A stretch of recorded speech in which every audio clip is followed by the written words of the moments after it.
लगभग 12 वर्षों तक रहा गर्भ में, 12 वर्षों तक रहा। अरे भाई उसमें उम्र भी बहुत होता था।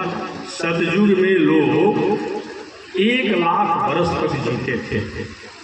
त्रेता युग में लोग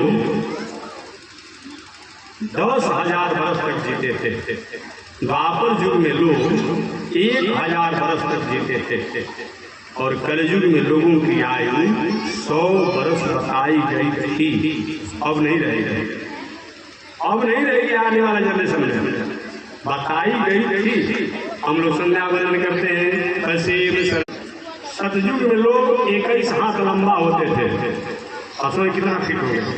त्रेता युग में लोग 14 हाथ लंबा होते थे। द्वापर युग में लोग 7 हाथ लंबा होते थे। और कलयुग में लोग अपने अपने हाथ से, जो जिसके जितना हाथ है 3.5 हाथ के होते हैं। कैसे ही जान जाएगा एक कलयुग में। इस प्रकार सतयुग में लोग समाधि योग द्वारा अपने स्वरूप को पहचानते थे। त्रेता युग में लोग जग जगादि द्वारा, द्वापर युग में तीर्थ व्रत करके, आज कलयुग में भगवान की कथा और नामों की चर्चा करके जब करके कल्याण प्राप्त हो जाता है। ऐसे तो मैं निवेदन करना चाह रहा था। 12 वर्षों तक व्यास जी की पत्नी अरणी देवी के घर में वो सुख सावक बैठे रहे।